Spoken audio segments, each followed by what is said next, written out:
Makassar, kota yang terletak di pesisir pantai barat Sulawesi Selatan ini, memiliki garis pantai sepanjang 32 km dan areal seluas 175,77 km persegi. Selain menjadi ibu kota Sulawesi Selatan, Makassar menyimpan kekayaan alam yang sangat melimpah. Salah satunya adalah Pantai Tanjung Bayang. Tanjung Bayang sendiri terletak tidak jauh dari pusat kota Makassar. Pantai ini memiliki keunggulan karena posisinya yang menghadap ke arah barat. Bukan tanpa alasan, dengan posisinya ini menjadikan view sunsetnya semakin elok dan indah, sehingga memikat para wisatawan untuk menapakkan kakinya di sini. Bukan hanya itu, garis pantai yang dimiliki Tanjung Bayang lumayan panjang, sehingga memungkinkan warga lokal memanfaatkan area berpasirnya untuk membuka peluang usaha sebagai mata pencaharian mereka. Keindahan yang ditawarkan pula ampuh membuat para wisatawan betah berlama-lama di pantai ini. Angin sepoi-sepoi yang merasuki raga, debur ombak sayup-sayup di telinga, hingga sunset yang dinantikan untuk memanjakan netra.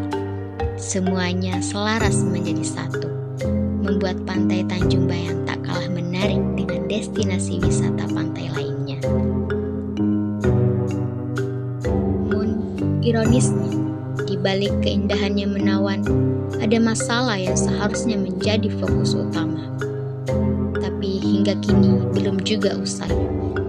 Sampah plastik telah mendominasi Pantai Tanjung Bayang. Bahkan perlahan menjadi hama yang merusak dan menjadi ancaman ekosistem di sini. Padahal belakangan ini isu-isu lingkungan menjadi trending topik berkat Pandawara Group, 5 pemuda yang mendedikasikan dirinya untuk melakukan aksi bersih-bersih sungai hingga pesisir pantai.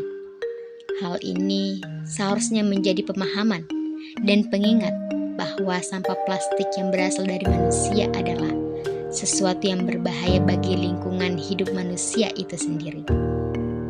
Akan tetapi, hal ini belum berdampak banyak terhadap lingkungan Tanjung Bayang yang perlahan dilahap oleh sampah plastik. Ironisnya lagi, banyak dijumpai wisatawan yang mengeluh karena Pantai Tanjung Bunga dipenuhi akan sampah yang berserakan. Padahal berserakannya sampah adalah ulah diri kita sendiri.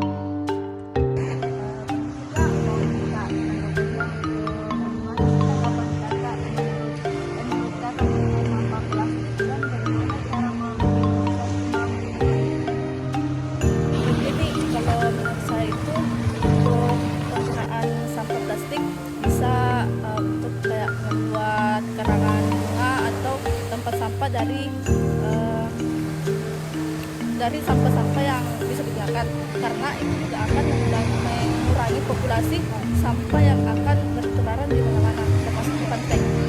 Jadi mungkin sebaiknya kita menggunakan sampah ini dengan cara mengelolanya dengan baik. Mungkin itu saja dari saya. Terima kasih Kak atas waktunya. Alam bisa hidup tanpa manusia, tapi manusia tidak bisa hidup tanpa alam. Banyak hal yang alam berikan kepada manusia. Segala yang dibutuhkan manusia, semuanya ada di alam. Namun, apa yang diberikan manusia kepada alam? Satu jawaban yang tidak perlu diragukan lagi, yaitu sampah plastik. Jadi, wajar saja apabila alam memberikan sedikit teguran kepada manusia melalui bencana alam. Sampah plastik telah menjadi masalah utama dunia, tapi kita sebagai masyarakat Indonesia mempunyai peran besar akan hal tersebut. Karena faktanya, Indonesia adalah penyumbang sampah terbesar nomor 2 di dunia. Masalah akan terus muncul. Sampah akan kita temukan di mana-mana. Kita bisa melihat sampah di laut, kita bisa menemukan sampah di sungai, dan kita bisa menemukan sampah di mana-mana. Sedihnya, manusia setiap tahun menyumbangkan berjuta-juta ton kepada bumi kita. Padahal manusia butuh hanya beberapa waktu untuk menggunakan plastik tersebut. Tapi sayangnya tidak untuk bumi kita. Bumi kita memerlukan beratus-ratus tahun untuk menguraikan sampah plastik tersebut. Entah berapa banyak sampah yang telah disumbangkan manusia kepada tempat berpijak kita ini.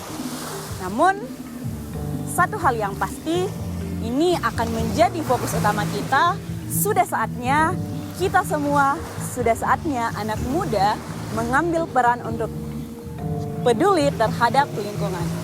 Sudah saatnya manusia memberikan apa yang diinginkan alam semesta untuk tetap menjaga mereka.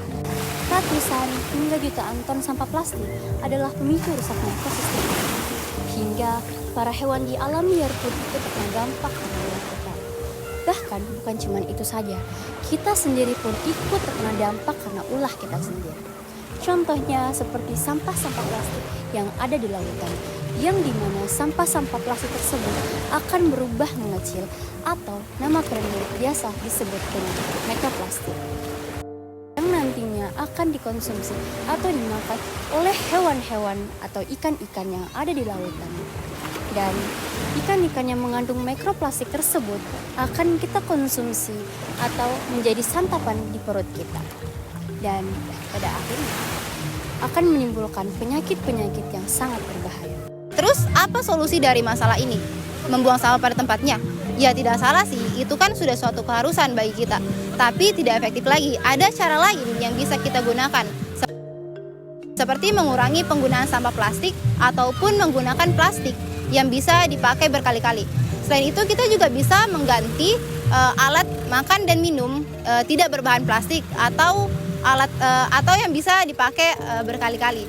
Terus ketika kita ingin berbelanja, kita bisa membawa kantong sendiri yang berbahan katun dan kapas.